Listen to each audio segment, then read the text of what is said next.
Friends, we are very happy to inform you that e-modules are prepared for B.Ed program at Telangana by the School of Education, Osmania University under Pandit Madan Mohan Malaviya National Mission on Teachers and Teaching Scheme MHRD New Delhi. It's indeed our pleasure to share with the teacher educators and the prospective teachers and get maximum benefit out of it. It's a first of its attempt by us. We continue to add many more such lessons to share with you all. I am Dr. Bhagyamma. I have been working as Assistant Professor in Department of Education in Osmania University. Welcome to Psychology E-Module, Emotional Development. Emotions plays an important role in life and contribute to the personal and social development of an individual. Continuous emotional disturbance affects the individual's growth and development and gives rise to mental, physical, social and other problems. It hampers intellectual training. On the other hand, an emotionally stable individual leads a happy, healthy and peaceful life. According to Woodworth, 1945, by making use of this explanation has defined emotions in this way, emotion is a moved, a stirred up state of an organism. It is a stirred up state of feeling, that is the way it appears to the individual himself. It is disturbed muscular and glandular activity, that is why it appears to an external observer. According to Crow and Crow, an emotion is an affective experience that accompanies generalized inner adjustment and mental, psychological stirred up states the individual, and it shows itself in his own behavior. According to Dougal, an instinctive behavior has three aspects. One is cognitive or knowing or perceptual aspect. Second one is affection or feeling or emotional affect. Third one, cognitive or doing, striving or executive, active or behavioral aspect. So let us take an example. A child see a bull coming towards him. He experiences an instinctive fear and undergoes the above three processes. Firstly, he perceives the bull. Secondly, he experiences an emotion of fear. And thirdly, he tries to run away. So it is therefore, it concluded that an emotion is an affective experience that one undergoes during an instinctive excitement. McDougall discovered 14 basic instincts and pointed out that each and every motion, whatever may be, is the product of some instinctive behavior. So the 14 instincts are here, and how this emotion accompanying an instinct. Kimball Young, he notes emotion is the arousal psychological state of the organism marked by increased bodily activity and strong feelings directed to some subject. Some chief characteristics of emotions. The emotional experiences are associated with some instincts or biological drives. Emotions in general are the product of perception. The core of an emotion is feeling, which is essentially linked with some sort of urge or impulsive act to do. So there is only a difference, a degree between feeling and emotion. Emotions are frequent. Emotions are expressed in relation to the concrete objects or situations. Emotions are temporary. Emotional expression in early childhood are intense irrespective of the intensity of the stimulus. Emotions are prevalent in every living organism. Emotions differ from person to person. One emotion may rise to number of likewise emotions. What are the effects of emotions on developing individual? So emotions provide energy to an individual to face a particular situation. Emotions works motivators of our behavior. Emotions influence adjustment in the society. So interrelation of physical and emotional factors. There is a close relationship, the physical and emotional factors. An imbalance or disturbance in the child's physical growth is most likely to be reflected in his intellectual functioning and personality adjustment. So, an unhealthy emotional climate is likely to affect the physical health of the child and it may hinder his normal physical growth. So, a child under emotional strain is likely to be physically unhealthy and it shows the signs of physical alignments. So, interrelation of physical and emotional development. Emotions positive and negative. In general, we can categorize two kinds of emotions, maybe a positive emotion or a negative emotion. So, emotions like affection, love, amusement, curiosity, happiness, joy, which are very helpful and essential to the normal behavior, are termed as positive emotions. Signs of emotions. Emotions may be external or physiological and internal psychological.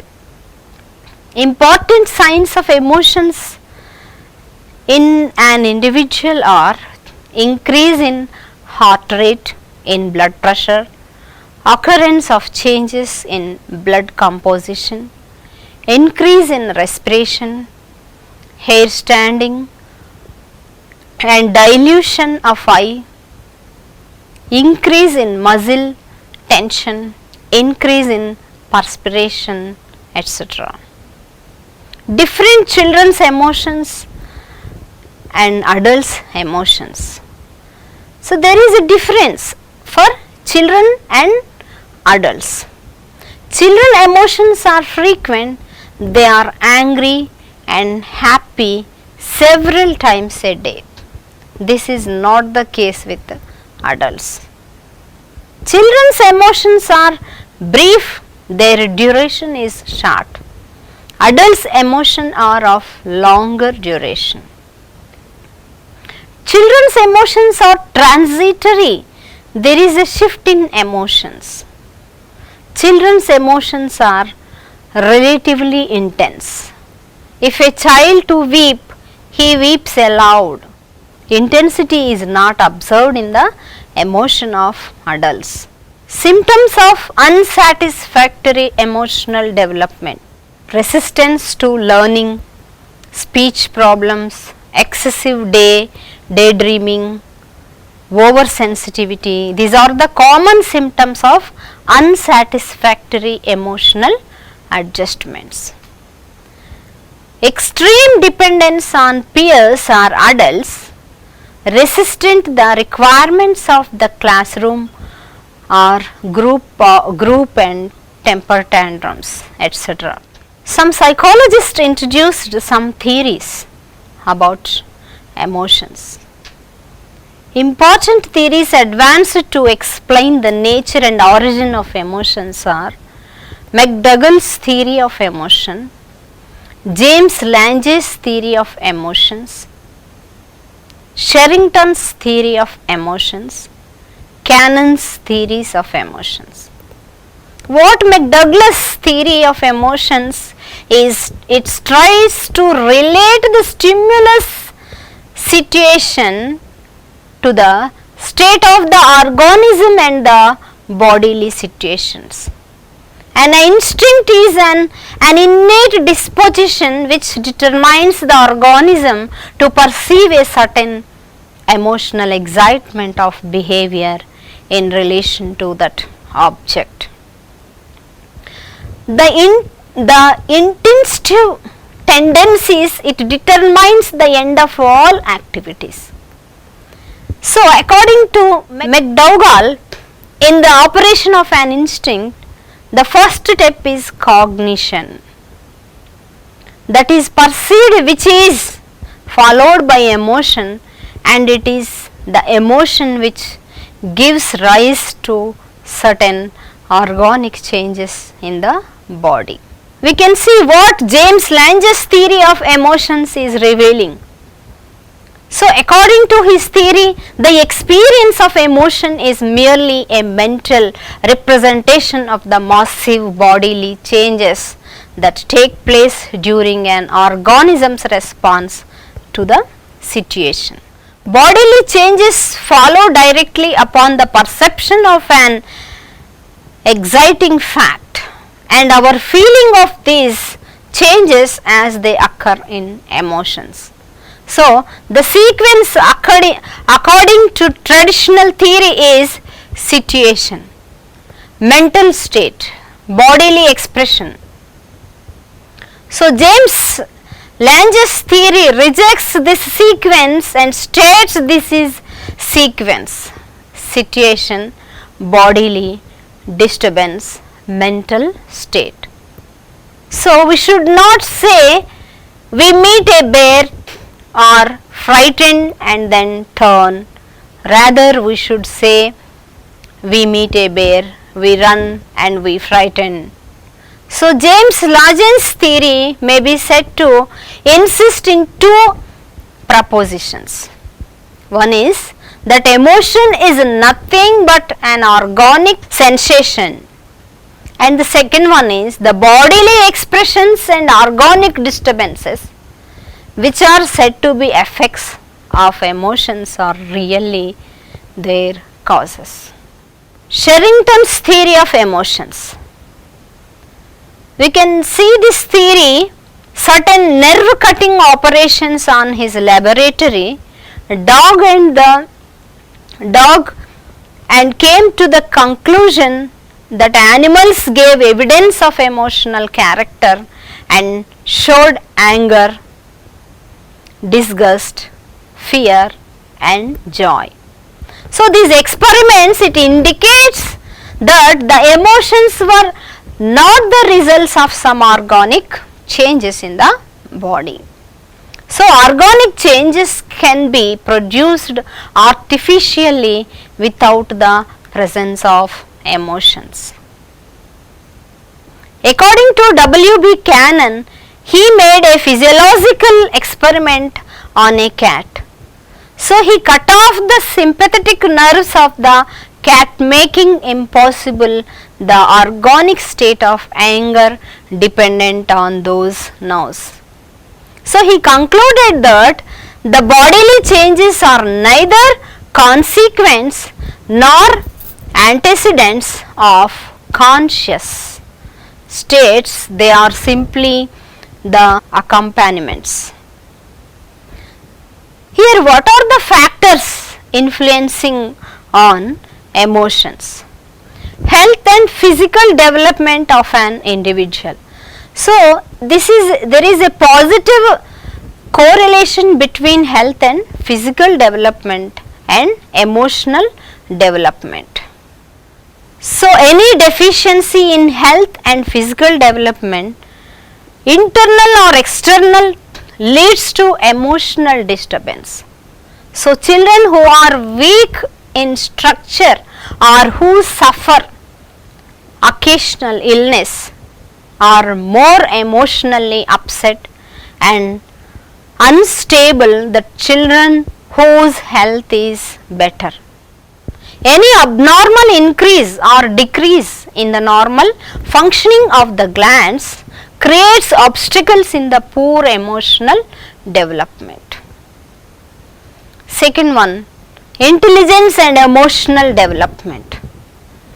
According to Melcher 1937, he quoted by Elizabeth Hurlock, he also has observed there is less emotional control on the average among those of the lower intellectual level than among children of the same group who are bright. So an intelligent person with his thinking and reasoning power is in a better position to exercise control over his emotions. Third one, how this family environment and emotional development are interlinked.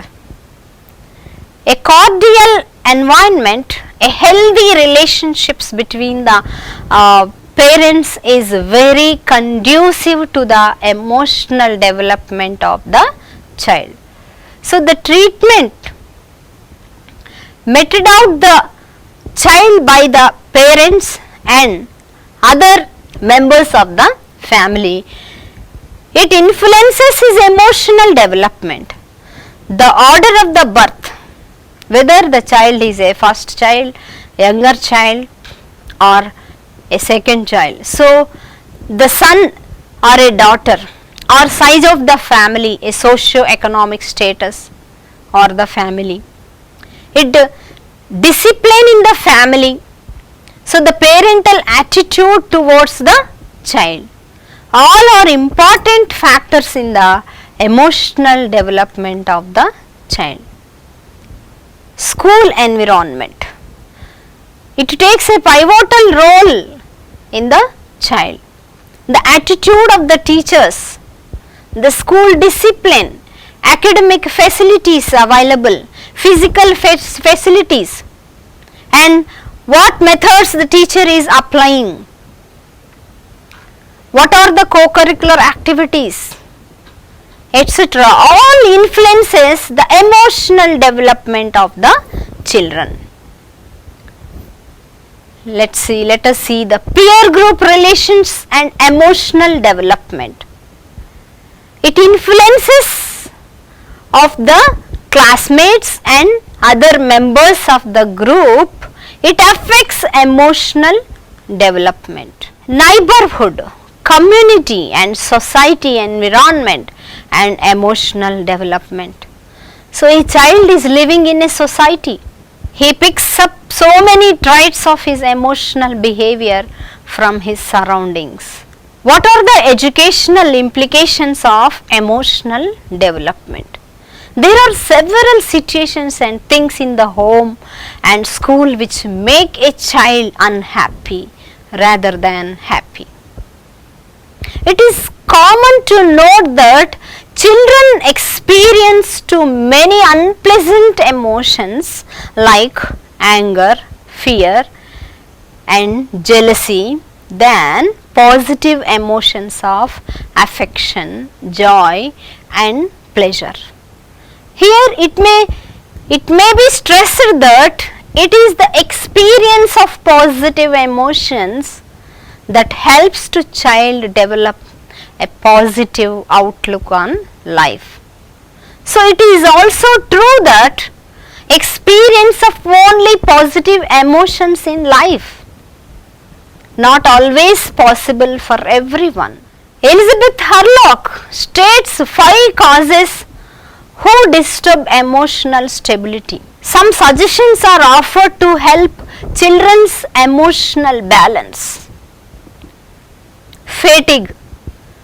Tired children are difficult to handle. Therefore, efforts may be made not to cause under fatigue to them. Poor health. Children with poor health are imitable. Hence, the health of the children should be properly looked after. Association with emotional people. Children initiate the behavior of their elders. They will imitate parents, teachers and others, adults and peer groups. Children should be helped to learn how to control their feelings which may offend others. Children should be gradually directed to exercise more of internal self-control. So, counseling may be useful in case of highly disturbed emotional states of mind. Development of emotions and maturity. Certain instincts with their corresponding emotions are lying down in early stages but are matured afterwards. The sex instinct is the most important one, which is lying in a latent state in childhood, and consequently just its corresponding emotion is also not apparent at that time. But during the perineum of adolescence, when the hormones of sex glands begin to work, the distinct is stirred up along with its emotion. The child does not carry any fear when he is born, but further experiences and conditioned reflexes beware him of many risks and dangers, and he begins to develop many fears, real as well as imaginary.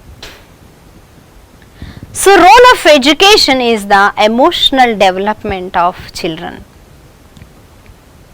The main aim of children to modify and direct the behavior of child so that he becomes a useful member of the society. In this talk, instincts and their potential, alias the emotions have to be refined by training and education. Anger is another furious emotion which is danger to the health of child and also the peace of the society. So, we should redirect it to useful channels. Hatred is also a devilish trend that needs sublimation. Character formation of children is one of the main duties of the teacher. We can succeed in this aim only if we harness various emotions and synthesize them into sentiments and master sentiment. So, strong willpower also depends upon the synthesis of emotion. We need to give training and modifying emotions. As a teacher, we need to provide training. Emotions can be modified through the following devices. Redirection. So, an emotion is dynamic in nature and cannot be suppressed totally. So, it cannot be destroyed.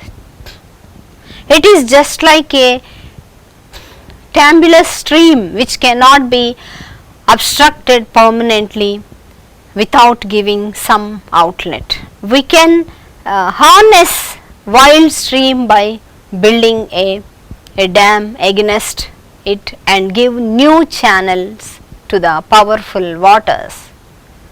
Quite in the same way, emotional waves can also be rechambered for the advantages of the organism itself and for the whole society to which belongs it. Let us take the example of anger. It is furious emotion. It exists in wild form in every organism. So, we have simply to tame and redirect it to broad and beneficial channels for the benefit of the person and the society. sublimation. It is also a sort of redirection with this difference only that in the former case the emotions does not lose its original form, while in the later case it is so much elevated that it changes its form. Catharsis. So, intensity of emotions dangerous for health, especially when they do not find expression. Even the expression in original form is very costly for the mind and the body. So, catharsis of pent up emotions is necessary for the well-being of the organism. Inhibition. So, human life is very complex in the present civilization. So, we need to control our emotions at every step. Redirection, sublimation and catharsis are not possible always and at every moment. Mental occupation. So, empty mind is devil's workshop. If a child is busy, some mental or even physical activity, other stimuli cannot disturb his emotions. The positive suggestions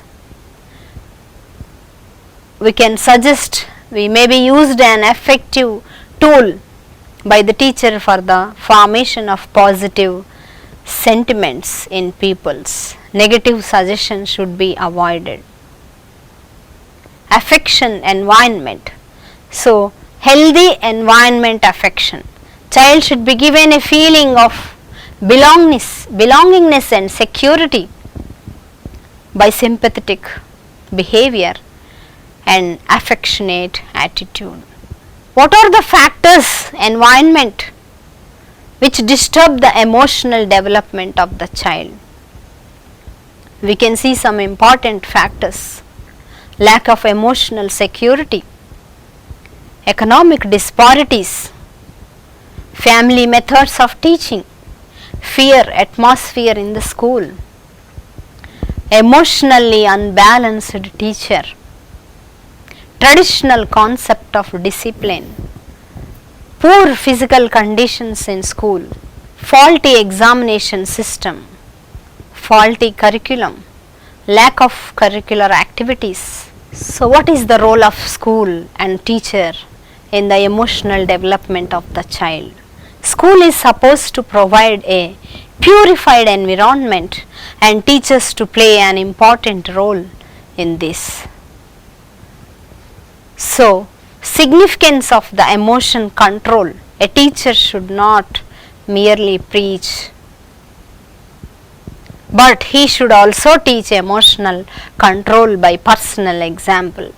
Scientific methods of teaching and organization of co-curricular activities should promote the emotional development of the child in right direction. We need to provide some important ways to follow the emotional development of children. Number 1, providing emotional security. Number 2, equal treatment irrespective of income. Dynamic methods of teaching. Role of love in school. Love in schools. Balanced emotional behavior of the teacher. Creative and democratic concept of discipline. It is very, very important.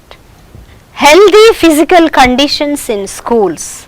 Due regard to individual differences and provision of co-curricular activities, provision of sex education. So, during adolescent period, lack of information about sex, it causes emotional disturbance.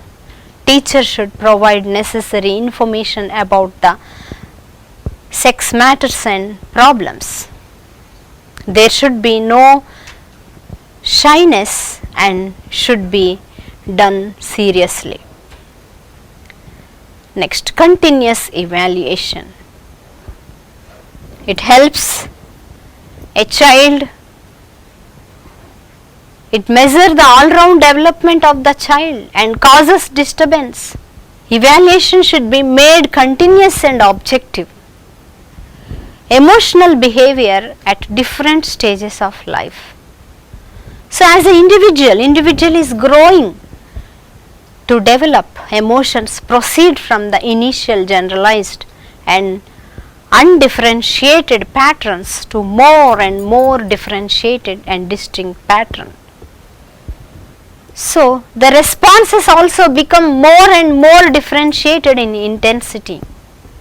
In other words, the individual grows, the intensity of the emotional responses as well as the bodily changes get graded according to the stimulus intensity, irrespective of the intensity of value of the stimulus conditions. But at the adult level, the intensity of the emotions is appropriate or the situation. Moral development. So Kohlberg explained about the theory of moral development. 3 levels. Level 1, pre-conventional morality. Stage 1, obedience and punishment. The earliest stage of moral development is especially common in young children, but adults are also capable of expressing this type of reasoning. So at this stage, child see rules as fixed and absolute. They are obeying the rules. It is very, very important because it is means of avoid punishments. Stage 2, he exposed individualism and exchange. So in this stage, the moral development, children account for individual points of view and judge actions based on how they serve individual needs. Children argued that the best course of action was the choice that best served Hein's needs. Respiratory is possible, but only it serves one's own interest. Level 2, conventional morality. So in the stage 3, interpersonal relationships are very, very important. We can refer as the good boy, good girl orientation. This stage of moral development is focused on living up to social expectations and roles. So there is an emphasis on conformity, being nice, and consideration of how choices influence the relationships. Stage 4, maintaining a social order. So in this stage, a moral development, people begin to consider a society as a whole when they are making judgments. So the focus is on maintaining law and by following the rules, doing one's duty and respecting authority. In level 3, post-conventional morality. In that stage 5, social contract and individual rights.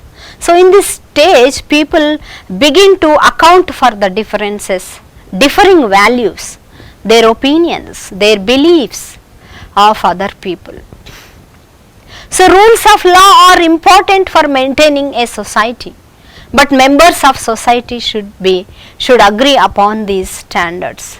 Next, stage 6, universal principles. So Kohlberg final level of moral reasoning is based upon universal ethical principles and abstract reasoning.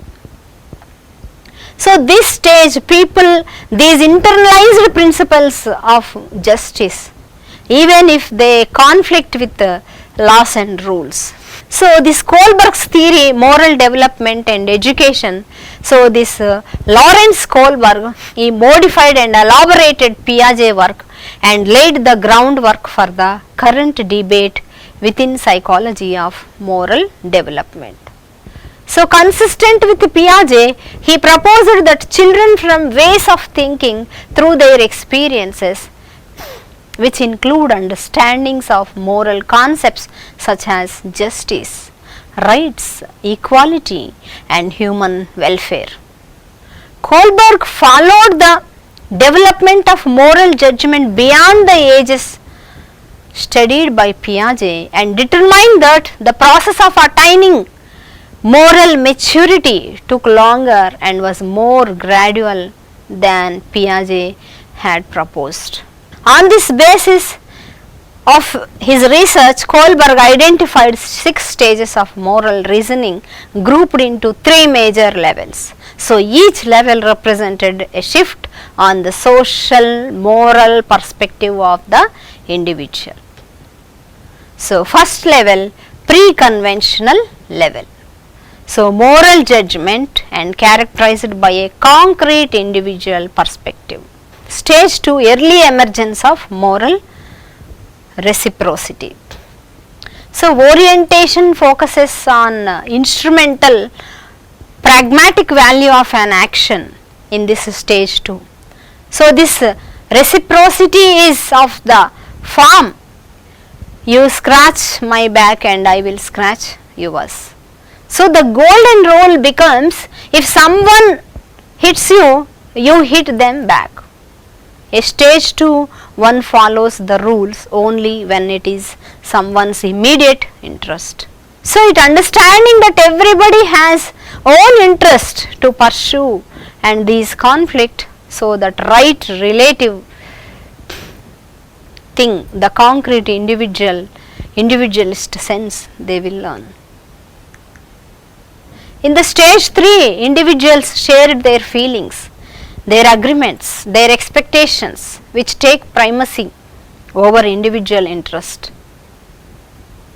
So, what is right in terms of what is expected by people close to it oneself, and in terms of the stereotype roles that define being good. Example, a good brother, good mother, teacher. Being good means keeping mutual relationships such as trust, loyalty, respect and gratitude. So, stage 4 marks the shift from defining what is right terms of local norms and role of expectations to determining right in terms of the laws and norms established by the larger social system. This is the member of society perspective in which one is moral by fulfilling the actual duties, defining one's social responsibilities. Finally, the post-conventional level is characterized by reasoning based on principles, using a priority to society perspective.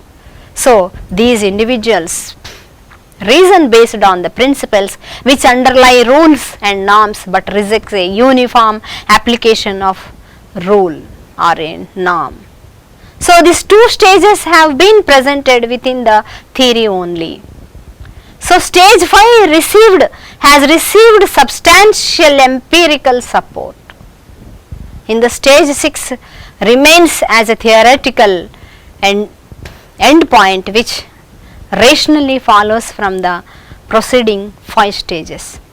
In essence, this last level of moral judgment entails reasoning rooted in the ethical fairness principles from which moral laws should be devised. Laws are evaluated in terms of their coherence with the basic principles of fairness rather than upheld simply on the basis of their place with an existing social order. So, there is an understanding that elements of morality such as regard for life and human welfare transcend particular cultures and societies and are to be upheld irrespective of other conventions or normative obligations. So, these 5 stages have been empirically supported by findings from longitudinal and cross-cultural research. Thank you.